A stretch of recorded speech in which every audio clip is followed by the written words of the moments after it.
show earlier on, we played a game all about thin walls. And she's doing a piano session this Sunday coming with Shanna Larry, which is going to be really special. I just love that song. Now, this is Annie Mac's hottest record in the world. Yeah, it is, and chances are, unless you're on TikTok or if you come from the same village that Josie Proto is from, you probably won't know her.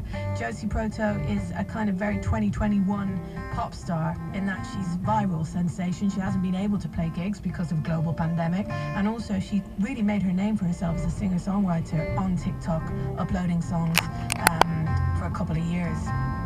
She has written a song that when we heard it on the show, we were really, really just struck by. The lyrics